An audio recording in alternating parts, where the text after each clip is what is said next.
What I do around this place is just about anything and everything. Over the last 50 years I've laid track, I've repaired steam locos, diesel locos and everything in general. So I've enjoyed it. Yeah. In recent years, what sort of work have you had to do on M4 to keep it in service? Well, we always have the biannual service, which involves stripping everything out, the grate, the door off, all the plugs, and they have to come out, and the dome for a boiler inspection, by the boiler inspector. So yeah, everything in general. This last time, which was earlier in the year, we had to take all the cladding off because he wanted a thickness test done on the boiler. Apparently there has been problems with some of the boilers, thinning underneath, but of the 15 mil thick steel we're only down to 14, so it's pretty good. So it's past what you would say was a 10-year service, and now it's should be in for the next 2 years. Yep. And then we start again, but I won't have to take the cladding off. I've just got to strip everything off. See, I know when we first brought this online, the tubes at the front were absolutely pouring. They were leaking, and there was water coming out of them everywhere. And we tried expanding them again, because they welded this end in the boiler, but just expanded in the front tube plate. Right. And now the boiler inspector came after one visit, he came again, and I said, John, we've expanded them all weekend and hasn't done a damn thing. He said, don't worry, they'll take up. And they did. They've never leaked since. Seems to be if there's any crap in the boiler, it finds all the little cracks and fills it up, and they never leak.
The work that you've done on this loco over the years, like, do you remember when it was restored, what other jobs had to be done to get it mainline certified?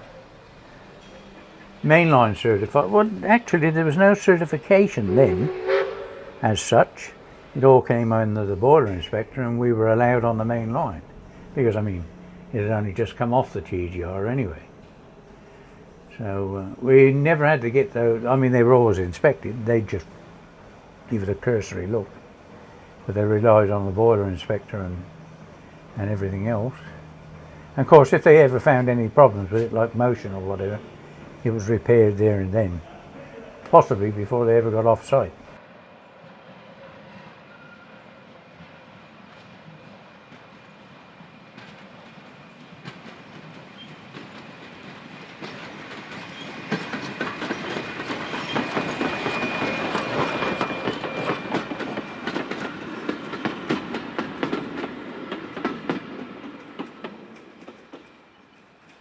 Oh, we've always got good memories. hard work at times. Yeah.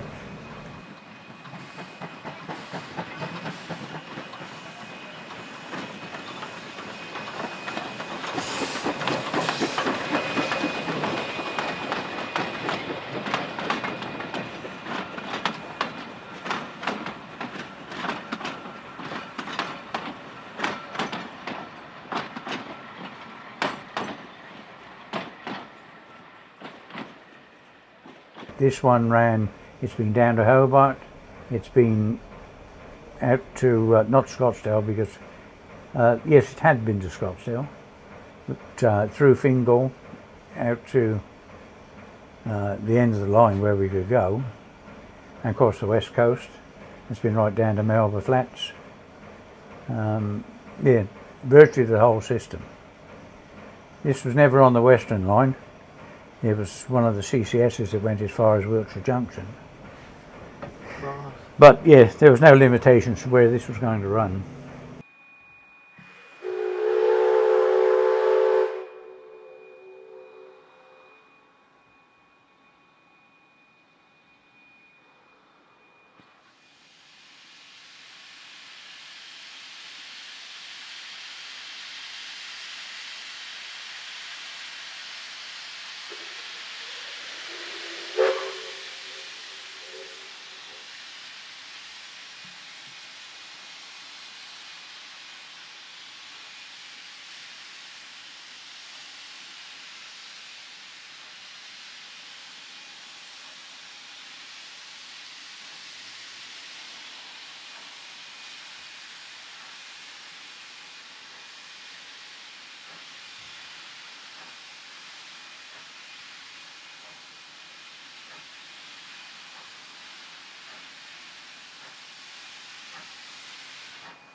It's a line where you're going downhill and you've got the throttle wide open.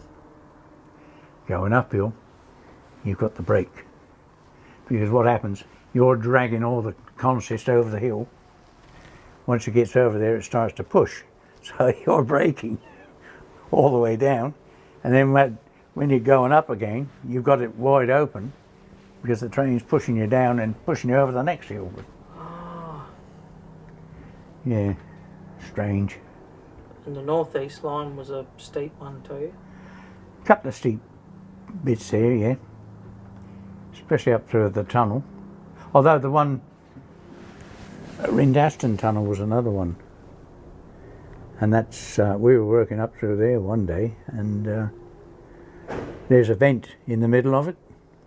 And we were working hard up through there with the passenger train and we got to that vent which had been leaking water and the loco just spun.